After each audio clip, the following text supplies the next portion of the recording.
Kill me like Mikaya, Bryant. Fuck. Are you gonna stab somebody like her? Got him! Got him!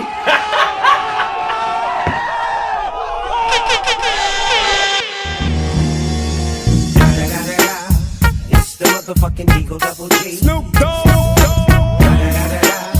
You know I'm mobbing with the D.R.E.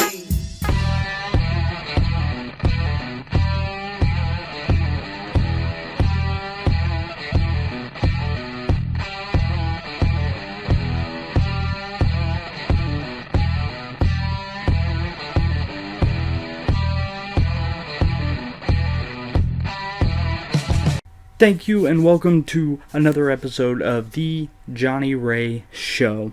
There was a shooting of a 16-year-old black girl in Ohio named Mikaya Bryant. And this came right as the verdict for Derek Chauvin was being released. And immediately everybody jumped to the accusation that this was a racist, bigoted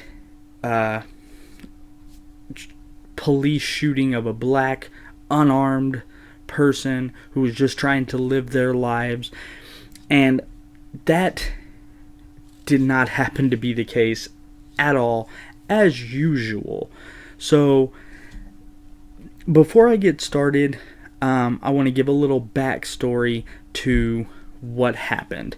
So, Mikaya Bryant is a 16-year-old black girl in Ohio, I believe it's Cincinnati, and she was shot by a police officer 4 times, and the media would have you believe that it was just for being black, that there was no other reason. It was just a white police officer who decided that they were going to take out their aggressions on the black person that they saw next, which just so happened to be a 16-year-old girl. That is not the case, in fact. In fact, what in actuality happened was that a police officer was called to a house where there was a fight ensuing. According to 911 operator audio, a person, it's been reported that it was actually Mikaya Bryant who called the police. After listening to the audio, it sounds a lot more like one of the other girls that were involved. But I digress. An officer arrived on the scene. Mere seconds after arriving on the scene, he notices the assailant, Mikaya Bryant, trying to attack another girl with a steak knife or a kitchen knife of some sort. He draws his weapon as she is lunging at another girl in mid-stab motion, shoots her 4 times, she falls to the ground, she ultimately dies. Now, the left would have you believe that the cop was a racist, bigot, Trump-supporting conservative that just wanted to kill a black person. We have the body cam footage of the Mikaya Bryant shooting, and you can clearly see in her right hand she has a knife, and she is in the motion of stabbing another black girl. I don't believe the age of the other black girl has been released, but one can only assume that she's of similar age, being that she was involved in this. Not many adults are fighting 16-year-old teenagers. Before I show you the actual body cam footage, I want to show you what NBC played on their show and how they completely edited the video to make it look as though she was an unarmed person being shot by the police. Take a look. Just before yesterday's verdict, a police officer shot and killed a 16-year-old black girl in Columbus, Ohio, saying she was threatening others with a knife. Police body cam video was quickly released. Our Kevin Tibbles has that story, and I need to caution you, the images are difficult to watch. Police body cam video shows Mikaya Bryant's final moments when a Columbus, Ohio police officer responding to a call gets out of his car and seconds later fatally shoots the 16-year-old girl. Authorities say Bryant was threatening two other girls with a knife. It's a tragedy. There's no other way to say it. It's a 16-year-old girl. Officer Nicholas Reardon, who joined the force in December of 2019, was responding to a 911 call. We need a police officer here now. Video shows Reardon approaching a group of young people in this driveway. What the video shows is the female with the knife attempting to stab the first female. Reardon fires his weapon 4 times, striking Bryant. Officers are seen and heard performing CPR. Body camera footage shows a knife on the ground. Now, watching that, you would think that the white police officer showed up and just started shooting random people. And Mikaya Bryant was this innocent person that just so happened to be caught in the crossfire. What they failed to show you was an actual length of the body cam footage showing her attempting to stab another black girl, and in the process got shot by the police because, go figure, you try and stab somebody in front of a cop, probably going to get shot. She learned that firsthand. I'm not saying that she deserved to die by any means, but in that instance, you kinda had it coming. So I'm going to show you the actual body cam footage that was released by the police department in its well, not in its entirety, because it was a 40-minute segment, but the shooting in its entirety. Hey. What's going on? What's going on? Hey, get down! Get down! Get down! Get down!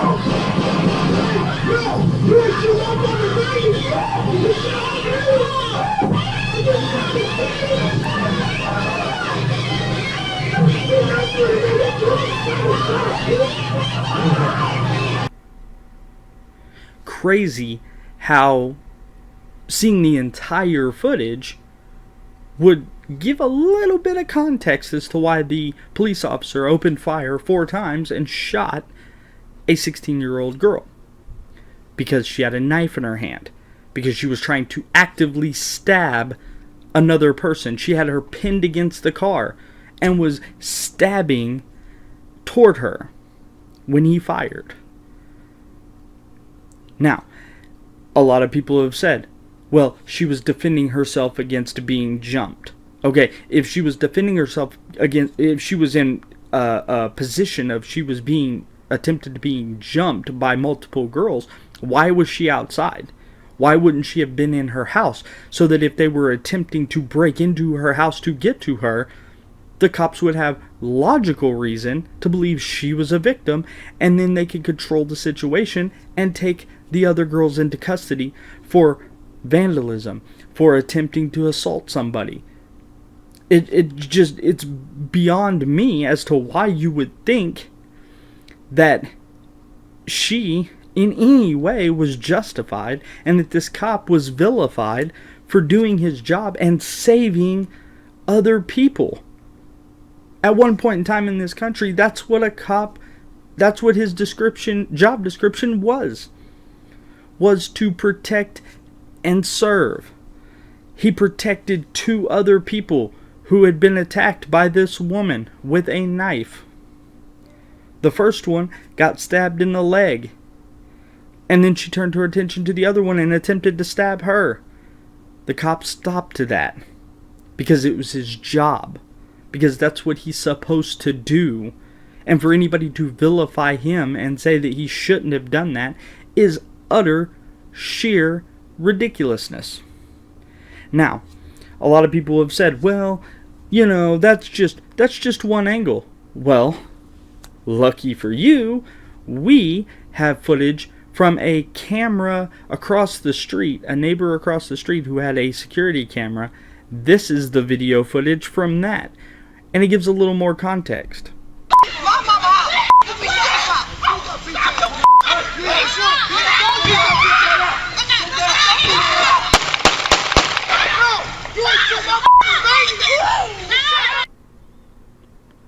Yeah, so, and it's a little hard to hear over all the yelling and screaming, but she clearly said, "I'm going to effing stab you." Clearly, she was not just defending herself. She was not an innocent bystander that just got shot because she was defending herself against other people. The girl in the pink was standing next to the car the entire time. You can see it in both videos. She was standing next to the parked car. She wasn't attempting to attack anybody. She was standing there holding a little dog like Paris Hilton. But that didn't stop the left. So, I hate to say it. I truly, truly hate to say it, because this is two people who I absolutely detest on a almost 100% moral basis. Chris Cuomo and Don Lemon had a little segment on CNN, and unfortunately, I have to agree with them. For the first time in the mere existence of me even knowing who Don Lemon and Chris Cuomo are, they finally made sense. They finally said something that was intelligent. You were really, to be honest, let's let the audience into something. So Don and I heard about this story last night on social media while we were doing coverage for you of the Chauvin verdict last night. And the initial reports didn't seem right. And it was so interesting for me, as emotional and personal as these stories are to someone of color, especially Don, you with your background, you were cautious about it. You were saying, I want to see this one. I want to see this. Because there was a lot of emotion, and understandably so. You got a 16-year-old kid that's gone. Yeah. And it's a hard one. I do not know how to explain this to people in a way that doesn't make somebody very angry. Well, yes, and we're dealing with a lot of emotion right now, and I'm going to talk about that in a moment. And I think that is, it's real, and you have to take that part has to be taken into account. There's a lot of anguish. People are very emotional right now, but we've got to be fair about what happens when police arrive at scenes. It is tragic that it's a 16-year-old girl, just as it is tragic that it's a 13-year-old in Chicago. When police are chasing people, they don't know how old they are. And they don't run and say, "Hey, how old are you?" "Oh, I'm 13. You know, my mom let me," that you don't know that. Or, "I'm 16. When they roll up on a scene, they see people tussling around, someone has a knife, and their job is to protect and serve every life on that scene. And if they see someone who is in the process of taking a life, what is that decision? What decision do they have to make? And I know that people say, well, you could do this, you could do that. Tasers don't work the way guns work. Not at that distance. Not at that distance. And not with that amount of time. Yeah, right. Tasers, then they don't always connect. So you've got to get, two prongs or what have you, and it's got to connect to whatever. Exactly. And that is what the right has been saying. Is, yes, it's tragic. A 16-year-old girl's life is gone.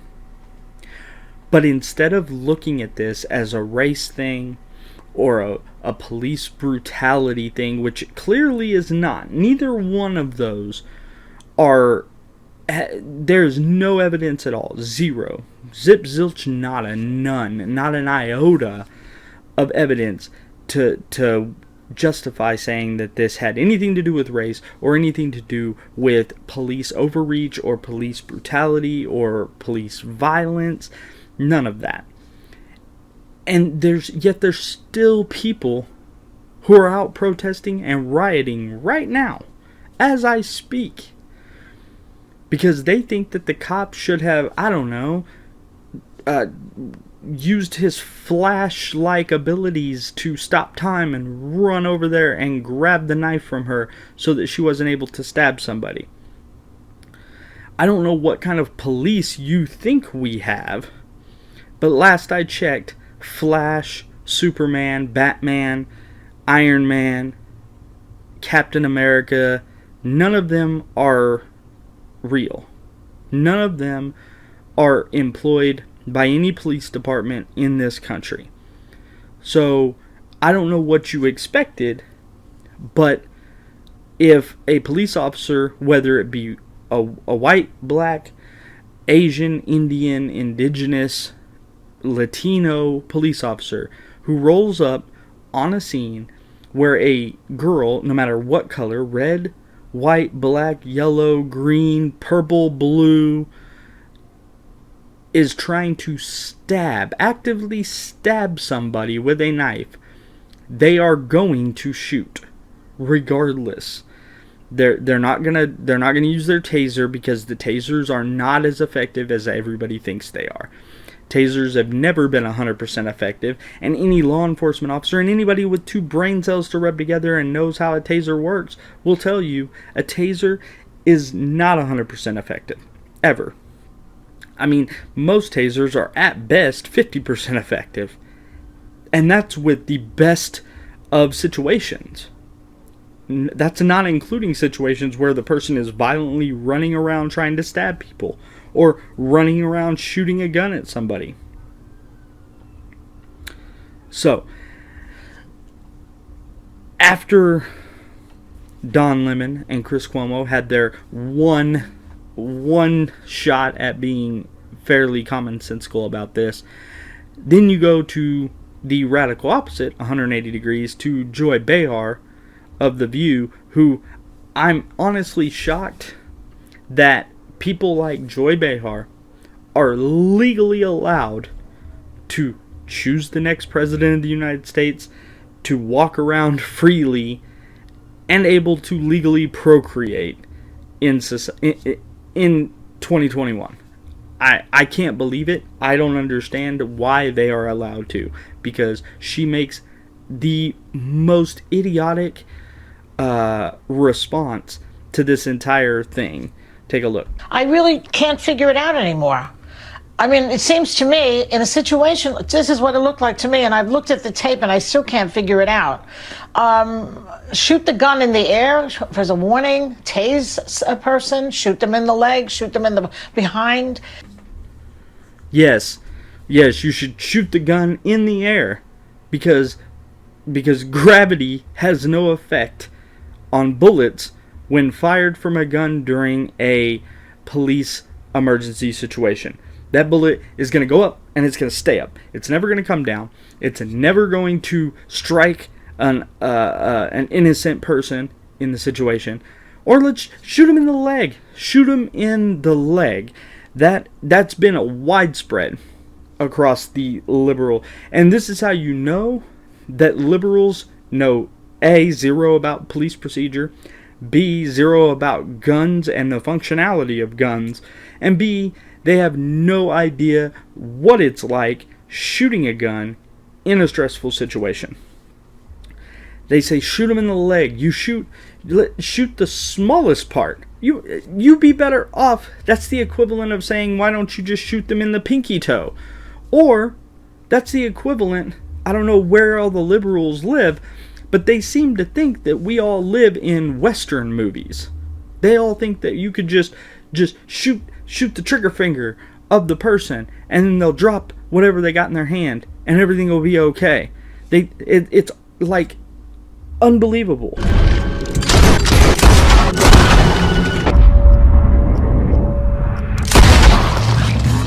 Or Daisy if you do. Like, I don't grasp how liberals, how idiotic some of these people are, how stupid they are, that they think you could just shoot the gun or the knife out of the suspect's hand. Okay, so let's run this down. Say this cop who came to the scene is a crack shot. Say he's the Wyatt Earp of guns, okay, of the police department. Okay? He comes in and he's going to shoot the knife out of this girl's hand. First of all, he's got to shoot a moving target because she is actively stabbing at a girl. But two, from the angle of the cop, if you look, the hand is in between him and the person that she's trying to stab. So, if he were, even if he was a crack shot, let's say for the sake of argument, he is the Wyatt Earp of the police department, and he shoots her hand. That bullet's not going to stop at her hand. Okay, that's just not how physics works. Okay, so it's going to go through her hand. Where does it have to go? Right into the stomach and or chest area of the person that she was trying to stab. Now we have one gunshot victim, who is the person who was trying to Stabby McStabson. And then we have another gunshot victim of a person who was being attacked. Does anybody else see a problem with this, or am I the only one with common sense here? I like to think America has common sense as a whole. Some of you liberals are giving me doubt on that. Some of you. But this did not stop. All this information did not stop the moronic blue check marks of Twitter to open their mouths, to tweet it out. Okay, so the most egregious was LeBron James, but we're going to get to him in just a minute. The first one here is Valerie Jarrett, who is a self-professed #1 bestseller, New York Times bestseller, and a former cabinet member for Barack Obama. Tells you all you really need to know about that person. But anyway, she tweeted out, and she said a black teenage girl named Mikaya Bryant was killed because a police officer immediately decided to shoot her multiple times in order to break up a knife fight. Demand accountability, fight for justice, #Black Lives Matter. A lot of things wrong with this tweet. A lot. First and foremost, a knife fight would give some sort of allegation that everybody had a knife. Okay, because that would be the definition of a knife fight. Two people have knives, they fight. It's not a knife fight when only one person has a knife. That's as stupid as saying that Abraham Lincoln lost a gunfight to John Wilkes Booth. Okay? It wasn't a gunfight, only one person had the gun. This was not a knife fight. Only one person had a knife. And it wasn't the person who was being attacked. It was Mikaya Bryant, who was actively trying to Michael Myers the lady in the pink jumpsuit. Okay? Knife fight, probably not the best way to describe that situation. So after she got ratioed out of existence with that one, she decided she was going to come back for part 2 of Dumb Tweet of the Week. And she said, just because an officer can use deadly force does not mean the officer should. Let's spend more time responsibly training them to de-escalate violent situations, and if force is required, use the minimum force necessary. More stupidity.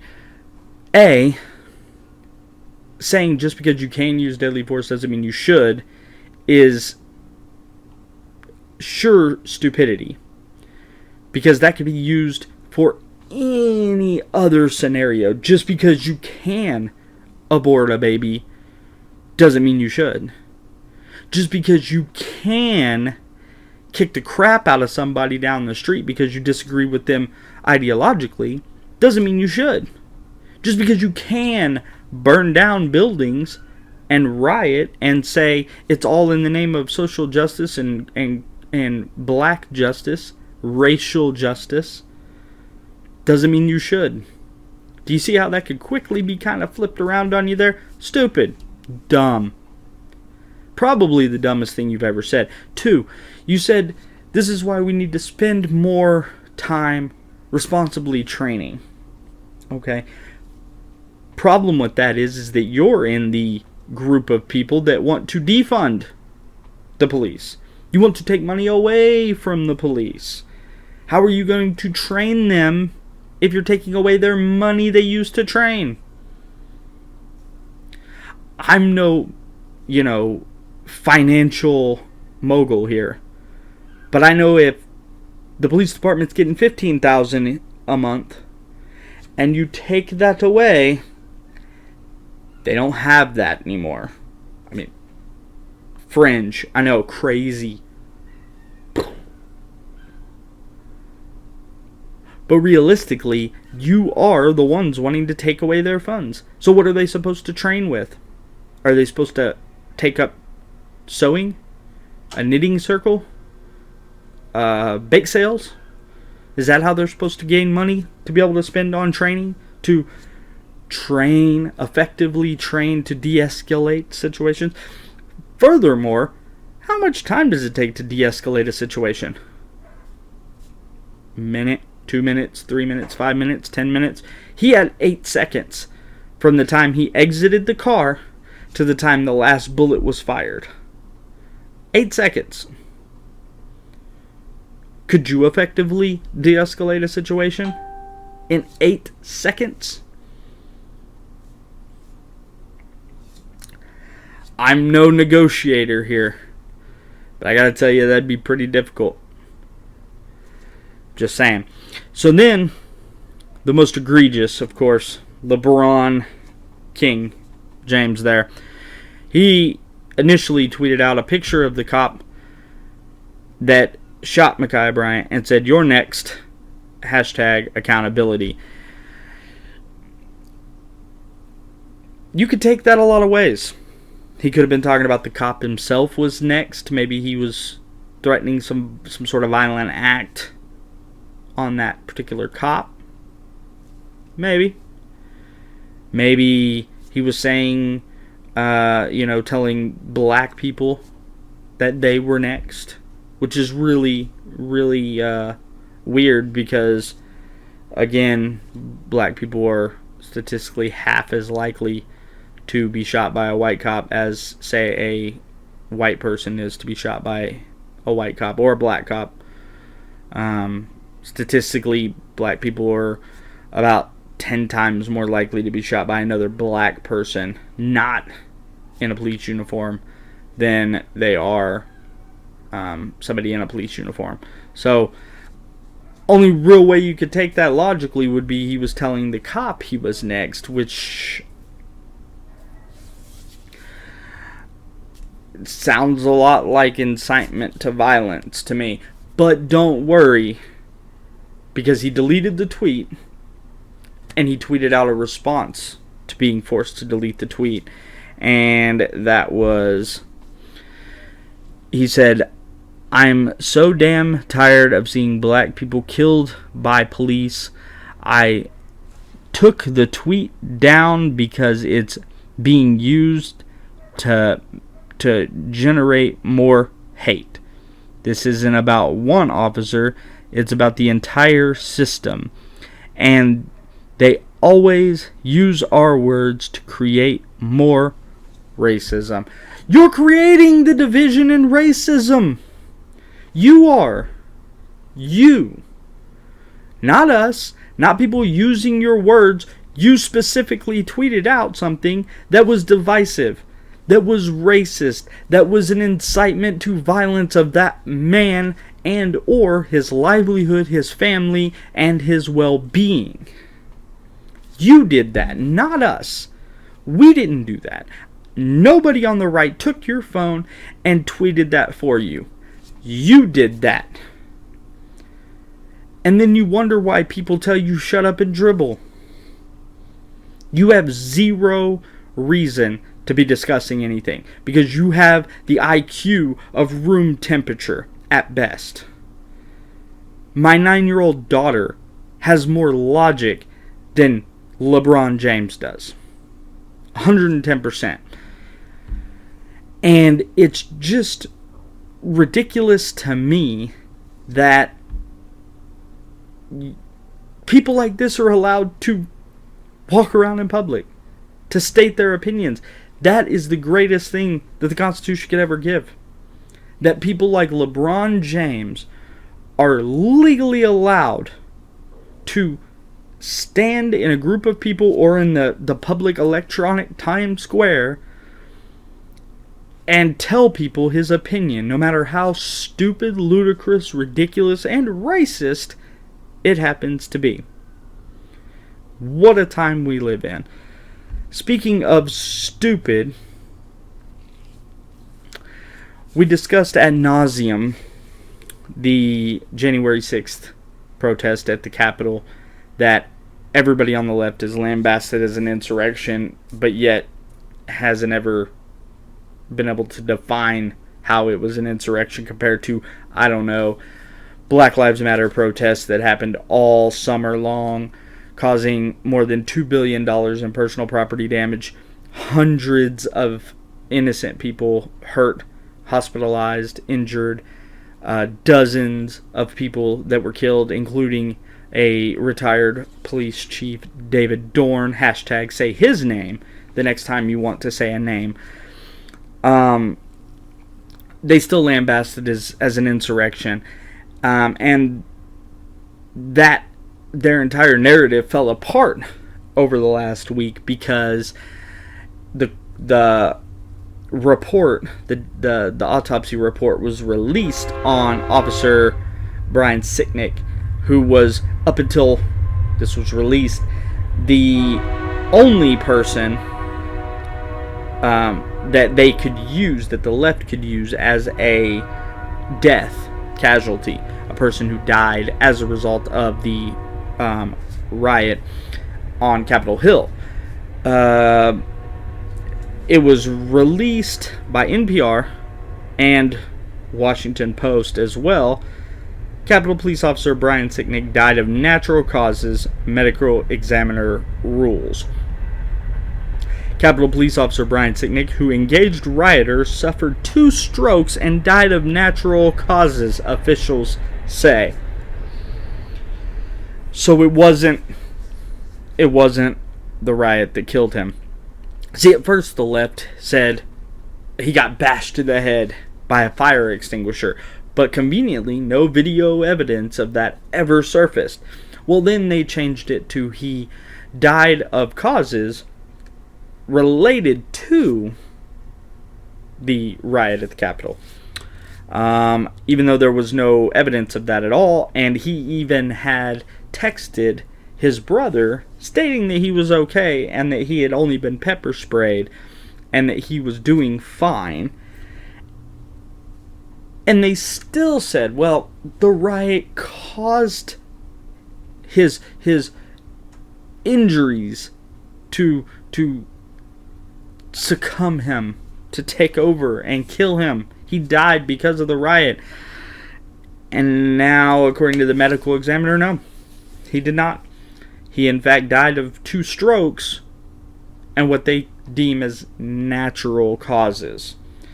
So, we can say, as of now, beyond a shadow of a doubt, no question about it, no possibility of being told we're wrong, the only person to die as a result of the riot at the Capitol on January 6th was a protester who was unarmed and shot in the neck by still an unknown and now guaranteed uncharged Capitol police officer. Supposedly.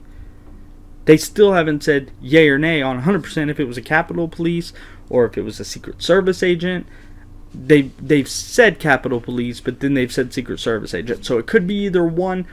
Either way, the only person that has died as a result of the Capitol building was Ashley Babbitt. Now, speaking of insurrections, since the liberal media doesn't want you to see anything else, they only talk about the Capitol Hill riot as insurrection, even though BLM has taken over, burned down, destroyed federal courthouses, police departments, Capitol buildings. Just here recently, over the last week, they had Black Lives Matter took over the Oklahoma City Capitol building while they were in the middle of session. They took it over, and here is the video evidence of that.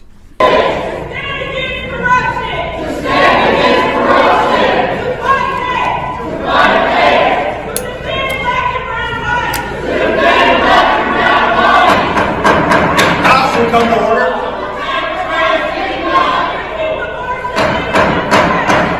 House will come to order.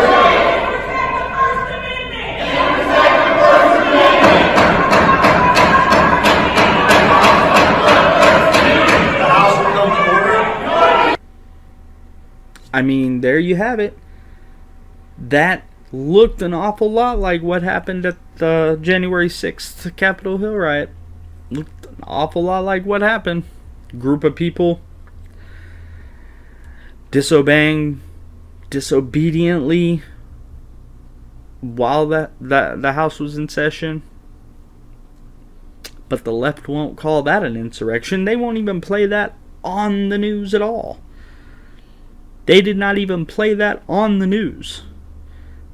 That particular clip, and there are a couple other ones that show them getting angry, getting up in people's faces when they were trying to tell them to exit the building.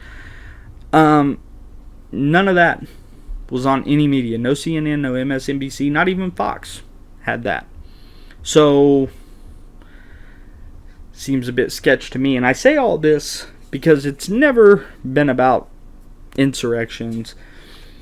BLM has never been about police brutality or police reform or police violence or problems with black people being killed by police officers, even though it's statistically half as much as white people are to be killed by a police officer.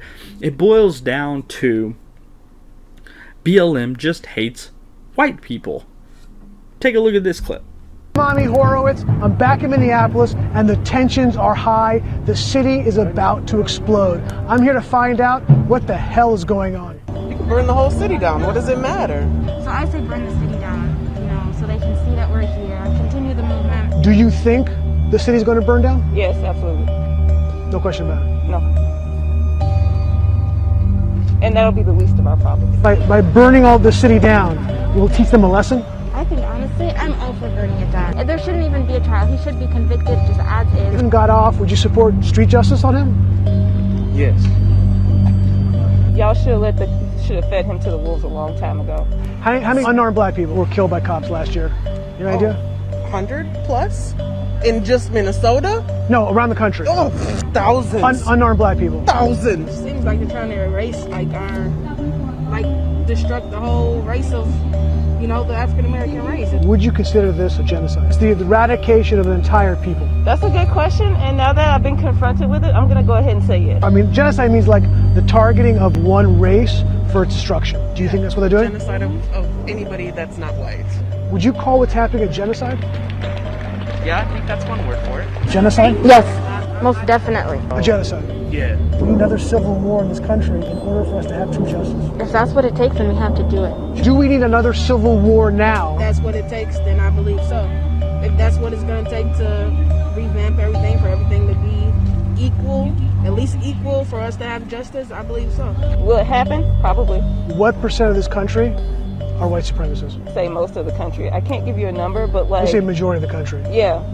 Should we just gather up the white supremacists and do street justice? That would be ideal. Again, I'm not going to say anything that would directly incriminate me, but I would say that would be a good idea. I don't want to say we need to go start killing all white folks, but it's like, maybe they need to feel the pain and the hurt. Maybe they need to feel the pain and the hurt. I'm not saying we need to kill all white people, but, you know, if the FBI took even a fraction of the effort that they have taken rounding up all the people at the Capitol Hill thing on January 6th, the old ladies, the people that were there outside, not even inside the Capitol, and rounding them all up and trying to serve justice to them, if they just took a fraction of that effort and rounded up the people in just that video alone, I might have just a little bit of respect for the FBI, but I don't. Because instead of going after the people that on camera said they wanted to kill white people and burn the entire cities down, they said they wanted to do that. The ones that said they wanted to round up white people and start killing them, so they knew what it felt like. They knew the hurt and the pain. They're too busy looking for Granny, who was in the parking lot of the Capitol building on January 6th, taking selfies, thinking that she was at a Donald Trump rally still. Okay? That's why I have no respect for anybody that has the logic of Black Lives Matter as an organization. Okay? I have zero respect for them. Every one of them are, in my opinion, somewhere between a cockroach and the white stuff that accumulates at the corner of your mouth when you're really thirsty. Because they have the logic of, maybe we should round up white people and kill them so they know the pain that we feel all 18 times last year that a black man was shot by the police. And it says unarmed, but a vast majority of that 18, they still had some form of weapon. I went over it ad nauseum. I'm tired of going over it, honestly. And that is why I don't respect the organization mentality of Black Lives Matter. I don't respect the people who support the organization mentality of Black Lives Matter. I don't. Sorry. Hashtag sorry, not sorry. So, on to other topics. Speaking of the Black Lives Matter movement, the Olympics, the 2021 Tokyo Olympics, have released a statement stating that athletes will face punishment if they take a knee or raise a fist in protest during the Tokyo Olympics in 2021 here. I think this is a great idea. I think that the Olympics should not be political. No sporting event should be political. The NFL, the MLB, the NBA, golf, hockey, soccer, freaking frisbee golf, whatever. None of those should be political. People watch sporting events to get away from political things. I don't know anybody who wants to see political ideologies force-fed and shoved down your throat while watching a Major League Baseball game. I don't. But I think this is a great step for the Olympics Commission to make this statement. And they stated, athletes who decide to take a knee or raise their fist in protest at the 2021 Summer Olympics in Tokyo will be punished. On Wednesday, the International Olympics Committee revealed that the protest ban will be in place when athletes are inside stadiums, at ceremonies, and on podiums. The IOC's Rule 50 condemns any form of demonstration or political, religious, or racial propaganda in the Olympics venue. I think that's a great deal. I don't want to see Black Lives Matter take over the Tokyo Olympics. I don't want to see that. I am the exact same way with the Black Lives Matter as I don't want KKK and people of the white nationalists to take over. I don't want to see burning crosses if they win gold medals. Just like I don't want to see you take a knee or raise your fist as a political propaganda when you win gold medals. I don't want to see it. I don't want to see the Chinese Communist Party, if they win gold medals, to go out there and, do whatever it is those crazy little people do. I don't want to see any of that. And the vast majority of Americans don't want to see that. So, on to the last topic here before I get going. The census came out for this year, and it looks like some states are going to lose House seats, and some states are going to gain some House seats.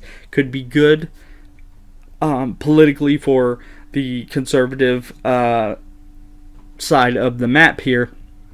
We're going to go over the states that are going to lose, and that is West Virginia, Pennsylvania, New York, Ohio, Michigan, and it looks like Illinois and California. They're all losing one seat. And let's see here. Looks like Florida, North Carolina, Texas, Colorado, Montana, and Oregon will be gaining a seat. Texas gains 2 seats. Sorry. The rest will gain 1 seat, which could be good because going into the midterms, the Republicans are not far off from taking the House, and this is going to help because the vast majority of those gaining seats are Republican states, or at least lean Republican. So that's always good. It looks like Florida, Texas, of course, and Montana, them gaining seats will definitely help out. Colorado is more of a purple state, so it may be a wash with Colorado, and may help the Democrats or the Republicans. Oregon obviously is more so Democrat than most of these states, and North Carolina is kind of a purple state. It's right on the verge, but the good news is that a lot of the liberal states lost. New York, Pennsylvania, Michigan, California. That's a big thing. Illinois, Ohio kind of hurts the conservatives a little bit because we did hold Ohio, but that's what's going to happen. So we'll see kind of how that plays out over the midterms in 2022. Again, I appreciate you taking the time to watch the episode. Make sure to go to JohnnyRayShop.com. Grab the new merchandise. I don't have my shirt on today. I had to wear the Trump shirt today. But make sure and go grab the Patriot 316 shirt. There's new shirts. There's only 2 genders. Who Built the Cages. As well as the Biden Remorse, which is, as of right now, the best-selling shirt we have. So go check that out, JohnnyRayShop.com. Make sure that you check that out, and make sure that you go like, share, comment, subscribe. Make sure that you're sharing this. It's because of you guys sharing that the news gets out as much as possible. So make sure you click the bell so you're notified of all the new episodes that come out, as well as I know times are tough, but think about getting a subscription, monthly subscription, $4.99 a month, less than most cups of coffee at Starbucks. Annual subscription, $49.99 annually. You also get a free t-shirt and a free tumbler with the annual subscription, so make sure go check that out. Until next time, good night, and as always, God bless.